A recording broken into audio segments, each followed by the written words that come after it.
Hi, dear bankers. Welcome to EduTap. I hope you all are doing wonderful. और आज का ये जो सेशन है ये बहुत ही इंपॉर्टेंट होने वाला है अगर आप अपनी तैयारी को फर्स्ट टाइम स्टार्ट कर रहे हो आईई एंड आईएफएस की, दैट इज़ फॉर जैब मे 2026, और या आप उनमें से हो कि आपका एग्ज़ाम बाकी सब क्वालिफाइड है, आईई एंड आईएफएस का due to some reason, may be due to increasing difficulty level नहीं क्वालिफाई हो पाया और अब आप चाहते हो कि पहले ही दिन से आप अच्छी तैयारी स्टार्ट करो। तो लेट मी टेल यू, ये वीडियो बहुत ही आपके लिए इंपॉर्टेंट होने वाली है। इसमें हम बहुत इन्स एंड आउट्स डेप्थ में जाकर समझेंगे कि कैसे हमने रोड मैप जो है प्रिपेयर करना है अपनी आईई एंड आईएफएस का, एंड पूरा गेम प्लान क्या रहने वाला है मई 2026 के हिसाब से। अगर ये चेंजिंग पैटर्न्स देखे जाएं, जो डिफिकल्टी लेवल इंक्रीज हो रहा है वो देखा जाए, और बाकी सभी चीज़ों को ध्यान में रखते हुए बढ़िया तरीके से हम समझेंगे, तो stay tuned with me during this lecture till the last point. तो चलिए स्टार्ट करते हैं। बट स्टार्ट करने से पहले एक और चीज़ मैं आपको बता दूं कि हमने एक डॉक्यूमेंट आपके लिए प्रिपेयर किया है, और ये डॉक्यूमेंट आपको एक डायरेक्शन देने में अपनी तैयारी को फ्रॉम डे वन बहुत मदद करने वाला है। इसमें मिल जाएंगे आपको PYQs since 2023, most important topics की एक list, and most important MCQs जो कि आप प्रैक्टिस कर सकते हो बिल्कुल एग्जाम लाइक, और जो कि आपको बहुत अच्छे से बताएंगे कि कौन से टॉपिक को कितनी डेप्थ में आपको पढ़ना चाहिए, किस फ्रीक्वेंसी में यहाँ से क्वेश्चंस पूछे जाते हैं, and everything. So do check it out from the link given in the description, and it is absolutely free of cost. Okay, so table of content क्या रहने वाले हैं आज के हमारे सेशन के। हम देखेंगे कि JAIIB first of all IE and IFS का जो एग्जाम है उसका पैटर्न क्या होता है। अगर आप ऑलरेडी ये दे चुके हो तो क्लियरली ये चीज़ आपको पता है, तो इसे आप फास्ट फॉरवर्ड में आगे लेके जा सकते हो, लेकिन अगर आप फर्स्ट टाइम देख रहे हो तो this is going to be a very important information for you, तो इसे ध्यान से देखना और समझना ज़रूर।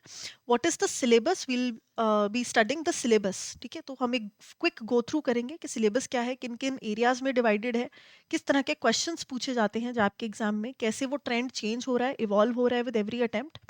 मोस्ट इंपॉर्टेंट मॉड्यूल्स क्या हैं, वेरी वेरी वेरी इंपॉर्टेंट, ताकि आज अगर आप अपनी तैयारी करने बैठ रहे हो आपको पता होना चाहिए कि सबसे ज़्यादा आपने इम्पोर्टेंस किस मॉड्यूल को देनी है, right.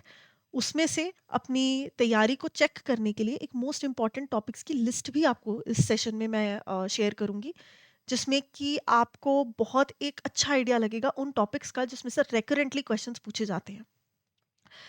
So what should be the complete game plan, हम एक बार उसके बारे में बात करेंगे, जो स्ट्रैटेजी आपने अपनानी है आज से ही, और कौन से बेस्ट सोर्सेज रहेंगे अगर आप तैयारी कर रहे हो जैब की। ठीक है, तो ये सारी की सारी चीज़ें हम इन डेप्थ जाकर समझेंगे। तो सबसे पहले बात करते हैं what is the exam pattern of the JAIIB IE and IFS paper. So like each other component there will be 100 MCQs। ठीक है, 100 MCQs रहेंगे। कितनी देर में हमने कंप्लीट करने हैं, अटेम्प्ट करने हैं? 2 hours। ठीक है जी। तो 2 घंटे में 100 MCQs हमने प्रिपेयर करने हैं। तो हमने अपनी प्रैक्टिस ही ऐसे करनी है, जब भी हम करें हमें स्पीड का भी ख्याल रखना है। क्यों? क्योंकि नेगेटिव मार्किंग नहीं है। ठीक है, तो कुछ गलत होने का डर नहीं है, लेकिन स्पीड कम होने का, पेपर छूट जाने का डर है। ठीक है, तो अगर आपने 90 क्वेश्चन अटेम्प्ट कर लिए, 10 क्वेश्चन आप देख ही नहीं पाए, तो it will be a huge loss. क्योंकि तुक्का मार दो यार, है ना। अगर टाइम बिल्कुल कम रह गया, छोड़ना कुछ भी नहीं है।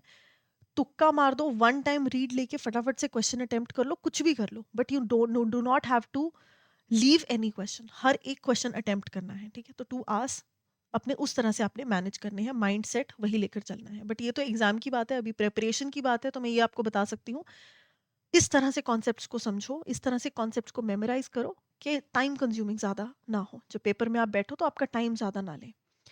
ठीक है जी, नेगेटिव मार्किंग नहीं है, 4 मॉड्यूल्स हैं इसके।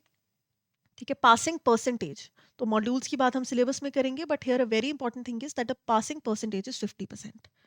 बट मैम हमने तो देखा है 45 भी, अगर 45 एंड अबव है तो पास हो सकते हो, तो वो भी बिल्कुल सही बात है। अगर आप चारों एग्जाम्स दे रहे हो और आपके एग्रीगेट सारे एग्जाम्स का, चारों कंपोनेंट्स का एग्रीगेट मिलाकर इस 50% एंड अबव, तो अगर आपका एक या दो एग्जाम्स में 45 मार्क्स भी हैं, तो it will, you will be considered qualified. ठीक है जी, तो at least 40 marks in each component, and aggregate जो है it should be 50% in all subjects. ठीक है, तो ये एक क्राइटेरिया है, पासिंग क्राइटेरिया जैब का। फिर बात करते हैं जी हम सिलेबस की, कि सिलेबस क्या है। तो 4 कंपोनेंट्स, 4 मॉड्यूल्स रहेंगे आईई एंड आईएफएस में, module A, B, C and D. A बात करता है इंडियन इकोनॉमिक आर्किटेक्चर की, जो कि बहुत ज़्यादा थ्योरेटिकल इन नेचर है। Very less numericals can be formed from it, hardly 1 और 2 आर द टॉपिक्स। मतलब 1 या 2 टॉपिक्स हैं और उसमें से भी बहुत रेयर चांसेस है न्यूमेरिकल आने की, because it is all theoretical. It talks about कि इंडियन इकोनॉमी कैसे, जो अभी है इस स्टेज पर जो है वो कैसे बनी है ना, क्या क्या उसमें एडवांसमेंट्स आई। डेटा इसमें बहुत है। अगर मैं बात करूँ numerical data to remember a lot, there is a lot of data, lot of information that you have to memorise. Memorising का काम इसमें बहुत ज़्यादा रहने वाला है। ठीक है, और ये कुछ टॉपिक्स हैं, ये सारे यूनिट्स की लिस्ट नहीं है, 11 यूनिट्स इसमें टोटल रहेंगी, बट उसमें से ये मेनली टॉपिक्स हैं जो इन यूनिट्स में टच किए गए हैं। फिर आ जाती है जी economic concepts related to banking, that is module B. Core आपके जो इकोनॉमिक कॉन्सेप्ट्स हैं, जिन्होंने भी इकोनॉमिक्स पढ़ी है इससे पहले, माइक्रो एंड मैक्रो के जो कोर इकोनॉमिक एस्पेक्ट्स हैं जो कि बैंकिंग से कहीं ना कहीं रिलेट करते हैं, उसके बारे में ये मॉड्यूल है। इसमें 8 यूनिट्स आ जाती हैं। Demand supply, money, banking, monetary, fiscal policy, taxation, government budgeting, तो इन सब से रिलेटेड बात यहाँ पर करी जाती है। Now when I say taxation, it's not a very in depth of taxation कि आपको यहाँ पे इनकम टैक्स बढ़ाया जाएगा, GST, no, not like that. But yes, implications कहाँ कहाँ पर गवर्नमेंट बजटिंग में हो सकती हैं, है ना। गवर्नमेंट अपने रेवेन्यूज या एक्सपेंडिचर की लिस्ट कैसे बनाते हैं, वो लिस्ट के कंपोनेंट्स आपको याद करने पड़ेंगे। तो उस तरीके से ये कोर इकोनॉमिक कॉन्सेप्ट्स के बारे में है that relate to the banking area.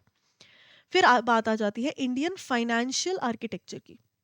जो फाइनेंशियल ऑर्गेनाइजेशंस हैं इंडिया में, हर तरीके की, चाहे वो रेगुलेटर्स हों जैसे आरबीआई, सेबी, आईआरडीएआई, ठीक है, एनबीएफसीज हैं, अगर डेवलपमेंट फाइनेंशियल इंस्टीट्यूशंस हैं, पेमेंट सिस्टम्स क्या हैं, क्रेडिट डिलीवरी मैकेनिज्म्स क्या हैं, ये सब कुछ बात होती है मॉड्यूल सी में। यहाँ पर it is a mixed of conceptual understanding. यहाँ पर ज़्यादा मैं बोलूँगी कि conceptual understanding is what matters, and यहाँ पे न्यूमेरिकल्स भी बहुत बन सकते हैं। ठीक है, मॉड्यूल बी की अगर मैं बात करूं, मॉड्यूल सी की बात करूं, तो ये again a lot of information. यहाँ पर डेट्स एंड वो डेटा चलो इतना नहीं है, बट यहाँ पर इंफॉर्मेशन बहुत है। एनबीएफसी क्या होता है, रूल्स क्या है एनबीएफसी के, रेगुलेटर्स कौन कौन है किस किस ऑर्गेनाइजेशन के, है ना, नेट ओन फंड्स कितने लगते हैं, पेड अप कैपिटल कितना होता है, नई नई चीज़ें आप सीखोगे, न्यू बैंक्स एंड ऑल। तो ये एक तरीके से इंफॉर्मेशन ओवरलोड होने वाली है। Financial products and services, module D, इसमें आ जाएंगी 17 यूनिट्स, और इसमें हम हर तरीके के फाइनेंशियल मार्केट की बात करेंगे, बहुत डेप्थ में जाकर। एक एक मार्केट को एक एक चैप्टर बनाया हुआ है और उसमें बहुत इन डेप्थ जाकर उसकी बात करी हुई है। फाइनेंशियल एंड बैंकिंग इंडस्ट्री से सबसे ज़्यादा मोस्ट रेलेवेंट है ये डी मॉड्यूल। तो इसमें से क्वेश्चंस भी सबसे ज़्यादा पूछे जाते हैं, और ये factually, conceptually, numerically, application based, हर तरीके के क्वेश्चन इसमें से बन सकते हैं। तो money market, capital market, mutual funds, REITs, InvITs, derivatives, हर एक चीज़ यहाँ पर आ जाती है। ठीक है जी। तो टू समराइज, ए मॉड्यूल जो है 11 यूनिट्स हैं इसमें, एंड थ्योरेटिकल है। जनरलाइज वे में अगर मैं आपको आइडिया दूं, बी है कोर इकोनॉमिक कॉन्सेप्ट से रिलेटेड, कॉन्सेप्चुअल क्लैरिटी यहाँ पर बहुत लगेगी। मॉड्यूल सी में फैक्चुअल इन्फॉर्मेशन ग्रास्पिंग है, और module D is a mix of all, इसमें हर तरीके की नॉलेज, मतलब इन डेप्थ आपको चाहिए, हर तरीके का क्वेश्चन बन सकता है, और बहुत ही इंपॉर्टेंट मॉड्यूल है। फिर बात कर लेते हैं किस तरह के क्वेश्चंस पूछे जाते हैं एग्जाम में। तो पहले ना बहुत डायरेक्ट क्वेश्चंस पूछे जाते थे जैब में, डायरेक्ट क्वेश्चंस, और बहुत अगर कुछ हाई फाई करना है तो न्यूमेरिकल्स पूछे जाते थे। कभी कभार न्यूमेरिकल्स आ गए, ठीक है, मल्टी स्टेटमेंट क्वेश्चंस आ गए। लेकिन पिछले कुछ अटेम्प्ट से अगर मैं बात करूं, तो things are getting a little difficult for every attempt.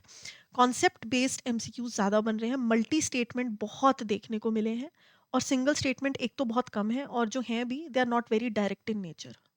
वो हमेशा आपकी कॉन्सेप्चुअल अंडरस्टैंडिंग को जज कर रहे हैं। ठीक है, तो मल्टी स्टेटमेंट क्वेश्चन आपको पता ही है। एक चीज़ है कि नॉर्मल मैं आपसे पूछ लूँ कि फिजिकल डेफिसिट क्या होता है, एक है कि मैं मल्टी स्टेटमेंट में पूछूं कि अच्छा ये फिजिकल डेफिसिट का पार्ट है क्या, ये है क्या, ये है क्या। इसमें आपकी इन डेप्थ नॉलेज लगेगी, आपको पता होना पड़ेगा उस चीज़ के बारे में, थोड़े इन्स एंड आउट्स पता होने पड़ेंगे, तभी आप इस क्वेश्चन को अटेम्प्ट कर सकते हो। तो मल्टी स्टेटमेंट क्वेश्चंस बहुत ज़्यादा पूछे जा रहे हैं। केस स्टडीज़ की तादाद एक्सट्रीमली ज़्यादा बढ़ गई है। पहले बहुत रेयर को भी पूछी जाती थी, अब काफ़ी ज़्यादा लास्ट अटेम्प्ट में पूछी गई है। न्यूमेरिकल्स बढ़ रहे हैं, ठीक है, न्यूमेरिकल्स कंपैरेटिवली ज़्यादा पूछे जा रहे हैं, लेकिन केस स्टडीज़ जो है यानी कि एप्लीकेशन बेस्ड क्वेश्चंस, ये सबसे ज़्यादा इंपॉर्टेंस जो है इनकी है। इस ट्रेंड को देखा जाए तो अमेंडमेंट्स, मैच द फॉलोइंग और ट्रू एंड फॉल्स वाले क्वेश्चंस भी पूछे जा सकते हैं। ठीक है जी।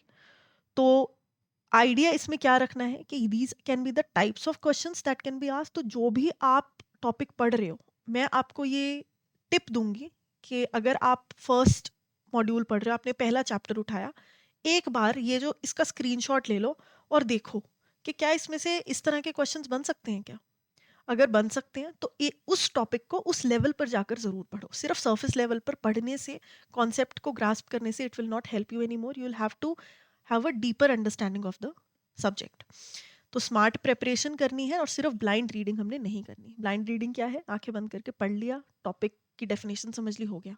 नहीं, क्या है, क्यों है, इम्प्लीकेशंस क्या है ना, इन्स एंड आउट्स क्या है, सारा कुछ पता होना पड़ेगा। वेटेज की अगर मैं बात करूं, अभी तक अगर आप मुझसे इस अटेम्प्ट से पहले पूछते तो मैं बहुत क्लियरली आपको बोलती कि डी मॉड्यूल सबसे इंपॉर्टेंट है, ए एंड बी उसके बाद है एंड सी लास्ट है। इस अटेम्प्ट की अगर मैं बात करूं, this was a game changer. D module thankfully यहाँ पर भी मोस्ट इंपॉर्टेंट रहा, तो इसकी इंपॉर्टेंस या वेटेज चेंज नहीं हुई। लेकिन मॉड्यूल ए की, बी की एंड सी की, you can say to some extend ये ऑलमोस्ट इक्वल लेवल पर आ गए। थोड़े से slightly questions B and A में से अभी भी ज़्यादा पूछे गए हैं, एक दो तीन hardly, but module C is also becoming important day by day. NBFC, कुछ इसके स्पेसिफिक कॉन्सेप्ट्स हैं जिनमें से क्वेश्चंस बहुत ज़्यादा पूछे गए। ठीक है। और रेपिटेटिव क्वेश्चंस, रेपिटेटिव मतलब एक ही टॉपिक में से अलग अलग तरीके के क्वेश्चंस पूछे गए। तो मॉड्यूल सी की इंपॉर्टेंस भी जो है कंपैरेटिवली बढ़ रही है। तो अब की डेट में अगर मैं आपको वेटेज बताऊं तो D module most important. Then अगर आपको सीक्वेंस में पढ़ना है तो डी मॉड्यूल आप सबसे पहले पढ़िए, फिर आप बी पढ़िए क्योंकि कॉन्सेप्चुअल है, अभी से पढ़ेंगे, रिवाइज करेंगे, रेपिटेशंस करेंगे एग्जाम से पहले, तो मदद मिलेगी, फॉर्मूलाज वगैरह अच्छे से याद रह जाएंगे, कंफ्यूजन नहीं होगा। ए एंड सी, इस तरह से this should be your sequence of learning. इसके अलावा आरबीआई के अपडेट चेकआउट करते रहिए। ठीक है। डिफिकल्टी लेवल मॉड्यूल सी का इंक्रीज हो रहा है, कॉन्सेप्चुअल क्वेश्चंस बी से काफ़ी ज़्यादा बनाए जा रहे हैं। ए एंड डी से एप्लीकेशन बेस्ड यानी कि केस स्टडीज ज़्यादा पूछी जा रही हैं। एंड लेटेस्ट इकोनॉमिक डेवलपमेंट अगर कोई है तो उससे रिलेटेड क्वेश्चन आपके सिलेबस में अगर वो टॉपिक है तो डेफिनेटली आना है। तो ये कुछ चीज़ें हैं जो आप अपने दिमाग में रख सकते हो।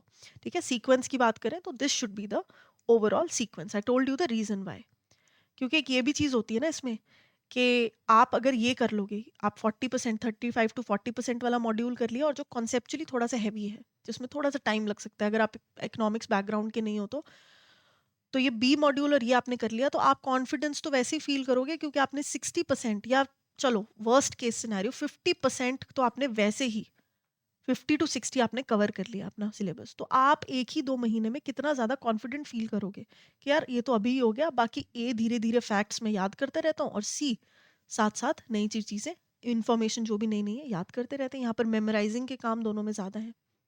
ठीक है जी। तो this should be the sequence अगर मैं स्ट्रैटेजिकली बात करूँ। इसके अलावा ये है टॉपिक्स की लिस्ट। ठीक है। इंपॉर्टेंट, मोस्ट इंपॉर्टेंट टॉपिक्स जिसमें से क्वेश्चंस पूछे जाते हैं, ये मॉड्यूल ए की लिस्ट है, ये मॉड्यूल बी की लिस्ट है, सी एंड डी। ठीक है। ये पूरी लिस्ट आपको यहाँ पर मिल जाएगी, तो ये आप देख सकते हो। जब भी आप ये मॉड्यूल्स पूरे करो, इस लिस्ट को एक बार आके टिक मार्क जरूर करना कि मॉड्यूल ए तो हो गया, लेकिन अब मुझे इम्पैक्ट ऑफ ग्लोबलाइजेशन समझ तो आ गया ना। अगर केस स्टडी बनाकर ग्लोबलाइजेशन के इम्पैक्ट पूछे या डी ग्लोबलाइजेशन के तरीके पूछे तो मुझे पता चल जाएगा ना कि नॉन टैरिफ बैरियर्स क्या होते हैं, टैरिफ बैरियर्स क्या होते हैं, है ना। ये एक तरीके से आपकी चेकलिस्ट का काम करेगा कि ये बताएगा आपको कि आपने मॉड्यूल अच्छे से पढ़ लिया है कि नहीं पढ़ा है। ठीक है जी। तो ये इंपॉर्टेंट टॉपिक्स की लिस्ट है। सारा कुछ ही वैसे हमने अच्छे से पढ़ना है, छोड़ना कुछ नहीं, क्योंकि अभी बहुत टाइम है हमारे पास। लेकिन एक बार चेक ज़रूर करना है इस लिस्ट में से आके कि ये सब चीज़ें डेफिनेटली हमने अच्छे से कवर करी हैं या नहीं करी। ठीक है जी। So what should be the complete game plan अगर मैं बात करूं सारे के सारे इस सेशन का निचोड़ निकाल कर तो देखो वो ये है कि सब्जेक्ट की मास्टरी बहुत ज़्यादा इम्पॉर्टेंट है। क्यों इस बार मैं डे वन से ही आपको कह रही हूँ कि लास्ट मोमेंट पे अब कुछ नहीं छोड़ना है, क्योंकि अब हैंडल नहीं होगा जिस तरह से हवा का रुख बदल रहा है, जिस तरह से एग्जाम का पैटर्न चेंज हो रहा है, surface level preparation, it's you need luck to pass the exam with a surface level preparation. ठीक है, एक्चुअल सिनेरियो में बहुत डिफिकल्ट हो जाएगा, तो इसीलिए अब ज़रूरी है कि सब्जेक्ट की मास्टरी करो। और अगर मैं एक आपको अपनी पर्सनल एडवाइस दूँ तो ये भी है कि यार हमने पढ़ना तो है ना, और टाइम भी देना ही है। लास्ट में हम बिल्कुल 4-4 दिन सोएँगे नहीं और फिर देंगे, उससे बेहतर है कि अभी 1-1 घंटा दो, इंटरेस्ट से दो, दिल लगा के, मन लगा के पढ़ो। एनबीएफसी पढ़ रहे हो तो देखो तो सही एनबीएफसी है क्या? रट्टा क्यों मारना है ना? टाइम लेके चलते-फिरते आराम से अभी से ही पढ़ना स्टार्ट करो, सो दैट एक फ्लो बन जाए, आपको इंटरेस्ट आए and it will increase your knowledge also. कल को आप किसी से जाके बात करोगे, दे विल नो कि हाँ यार, सिर्फ पेपर क्लियर नहीं किया, नॉलेज भी बहुत ज़्यादा है। ठीक है? तो सब्जेक्ट की मास्टरी पे फ़ोकस करो, एक्सीलेंस के पीछे भागो। ठीक है जी? तो किसी बहुत महान शख्स ने ये बोला है ना, एक्सीलेंस के पीछे भागो, कामयाबी झक मार के पीछे आएगी। किसी फ़िल्म का डायलॉग है ये, पता नहीं कहाँ से मेरे दिमाग में आया, बट या subject mastery is what we have to focus on. कैसे करनी है? कॉन्सेप्ट्स पढ़ने हैं। सबसे पहले हमने किताब उठाई, डी मॉड्यूल से हमने अगर स्टार्ट किया, तो कॉन्सेप्ट्स हमने सबसे अच्छे से पढ़ने हैं पहले। उनकी एक लिस्ट बना लेनी है। अगर आप बिलीव करते हो नोट्स बनाने में, या अगर बिलीव करते हो किसी किताब से पढ़ने में, किसी पीडीएफ से पढ़ने में, अंडरलाइन कर लो या नोट्स बना लो, है ना, पॉइंटर्स बना लो। जो भी पढ़ा उसे एक बार एक जगह पर कंपाइल कर लो, चाहे किसी भी फॉर्म में करो, डिजिटली कर लो, अदरवाइज करो। उससे रिलेटेड क्वेश्चंस को पक्का प्रैक्टिस करो। कॉन्सेप्ट पढ़ा, चेक करने के लिए कि कितना समझ में आया है, प्रैक्टिस करो। ठीक है, और रेपिटेशंस जरूर रखो। आज अगर एक कॉन्सेप्ट पढ़ लिया, कल एक बार दिन में मुझे दोबारा वो रिवाइज करना ही है। कोई फॉर्मूला पढ़ा तो उसको कल रिवाइज करना ही है, 3 बार करना ही अपने पूरे सेशन में, मतलब पूरे अपने साइकिल में। आज कुछ पढ़ा तो कल करना है, एक 3 दिन बाद करना है, एक हफ्ते बाद करना है। ठीक है, एक 3 दिन बाद करना है और एक 1 वीक के बाद करना है। ये जो स्पेस्ड रेपिटेशन है, ये वंडर्स करेगी and you will thank me after 6 months when you will qualify with flying colours. आप जरूर इस वीडियो पे वापस आओगे और मुझे थैंक यू बोलोगे इस टिप के लिए। ठीक है जी?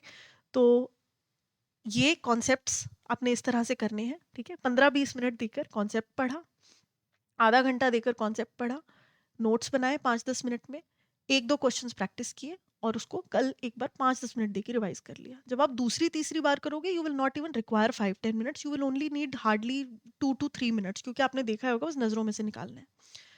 टाइम मैनेजमेंट पे फोकस करना है। जब भी क्वेश्चन अटेम्प्ट करो, full length mock test attempt करो, मेक श्योर के 1.2 मिनट्स है ना, मतलब पर क्वेश्चन आप लगा रहे हो, लगभग 1 to 2 minutes, not more than that, because otherwise फिर छूटने का एग्जाम जो है वो खतरा रहेगा, और छोड़ना तो हमने है ही नहीं। प्रैक्टिस एज मच, ट्राई करो। अगर 6 महीने हैं अभी एक एग्जाम को, तो 3 महीने में अपना सारा सिलेबस डन करके बाकी टाइम प्रैक्टिस कर रहे हो, रिवाइज कर रहे हो, चिल मार रहे हो। ठीक है जी? So this should be your whole strategy for the exams. Best sources क्या रहेंगे? मैकमिलन की किताब है ना, very reliable source, completes the whole syllabus, and obviously a very reliable source, but very time consuming. खुद से अगर आप अभी जॉब भी कर रहे हो, पर्सनल लाइफ भी मैनेज कर रहे हो, तो टाइम कंज्यूमिंग है, तो टाइम मैनेजमेंट आपको यहाँ पर बहुत अच्छे से करनी पड़ेगी। खुद से सब पढ़ना पड़ेगा, नोट्स बनाने पड़ेंगे एंड एवरीथिंग। आप मदद ले सकते हो फ्री सोर्सेज की on the internet, PDFs available हैं, यूट्यूब वीडियोस अवेलेबल हैं, है ना, सब्सक्राइब कर सकते हो चैनल्स को and all that. So free sources are also available, but the thing with them is के ऑल कॉम्प्रिहेंसिव सिलेबस आपको कवर यहाँ पर नहीं करवाते। यूट्यूब पर कहीं पर भी आप चले जाओ, कुछ segments I am sure cover कराएंगे, but due to practical reasons it's not possible to cover everything on YouTube, right? तो कुछ कुछ टॉपिक्स में अगर डाउट है, तो हो सकता है आपको उससे रिलेटेड बहुत अच्छी वीडियोस मिल जाएं और आप क्लैरिफाई कर लो। लेकिन पूरा अगर सिलेबस आपको करना है, तो वो चीज़ यहाँ पर पॉसिबल नहीं होगी। उसके लिए आपको बुक रेफर करनी पड़ेगी, but that will be time consuming. RBI की रिपोर्ट्स एंड सर्कुलर्स अपडेट्स के लिए देखते रहो, एमएसएमई, प्रायोरिटी सेक्टर्स, है ना, और कोई अपडेट अगर आ रहा है, उसके लिए it's very important to go through the circulars and updates. इसके अलावा अगर आप चाहते हो एक स्ट्रक्चर्ड वे में प्रेपरेशन करना, तो आप edutap.in पर भी जा सकते हो। कुछ कोर्सेज हम लेकर आए हैं आपके लिए, उन्हें आप चेकआउट कर सकते हो। ठीक है, and it will help you, I am sure it will help you a lot in the exam. ठीक है, तो क्या करना है, आपने आपने जाना है edutap.in पर, कोर्सेज में, और यहाँ पर जाकर आप जैब के कोर्सेज, जस्ट अ सेकेंड, हाँ जी, ये जो जैब के कोर्सेज हैं, इन्हें चेकआउट कर सकते हो। और यहाँ पर नीचे स्क्रॉल करोगे तो आपको दिख जाएगा लाइव क्रैश कोर्स। इसमें हम लाइव क्लासेस के ज़रिए सारे के सारे कंपोनेंट्स को कवर कर रहे हैं। एक कंपोनेंट को हम 15 डेज़ के टारगेट में कवर कर रहे हैं और इसमें कॉन्सेप्ट नोट्स आपको मिल जाएँगे और सॉल्व प्रीवियस ईयर क्वेश्चंस मिल जाएँगे, चैप्टर वाइज़ मॉक टेस्ट मिल जाएँगे अपने हर चैप्टर की असेसमेंट देखने के लिए, and full length mock test मिल जाएँगे। इसके अलावा कोई इन्फॉर्मेशन आपको इससे रिलेटेड चाहिए तो ब्रोशर्स चेकआउट कर सकते हो और यहाँ पर जो डिस्काउंट कूपन कोड दिया है उसे लगाकर आप डिस्काउंट भी अवेल कर सकते हो। मास्टर कोर्स अगर आपको चाहिए कि फुल फ्लेजेड आपने सब कुछ पढ़ना है तो ये कोर्स भी अवेलेबल है। इसमें concept classes that is recorded videos of 15 to 20 minutes यहाँ पर आपको मिल जाएंगी, जो कि चलते फिरते अपनी कन्वीनियंस पे कभी भी देख सकते हो। सब कुछ यहाँ पर कवर्ड है। लाइव क्लासेस भी मिलेंगी इसमें एग्जाम से पहले और कॉन्सेप्ट नोट्स मिल जाएंगे। सो 160 आर की रिकॉर्डेड वीडियोस हैं, उसमें आपका पूरा सिलेबस जो है कवर हो जाएगा। डिटेल्स के लिए ब्रोशर्स चेकआउट कर सकते हो। अगेन यहाँ पर भी डिस्काउंट्स आप अवेल कर सकते हो। इंडिविजुअल कंपोनेंट के लिए भी ये मास्टर कोर्स आपके लिए अवेलेबल है। टाइम बाउंड जो है ये डिस्काउंट्स हैं, तो जो भी आपको डिसीजन है you have to take it quickly and wisely, right? So in case you have any other queries on this, you can reach out to us on the given information. I hope कि इस session ने आपकी मदद करी हो अगर आप अपनी तैयारी आज से स्टार्ट कर रहे हो, और आई होप कि ये एक बहुत ही बढ़िया स्टार्ट हो आपकी तैयारी में। I wish you all the very best for the preparation. Do let me know if this session helped you, and yeah, that's all for today's class. Thank you.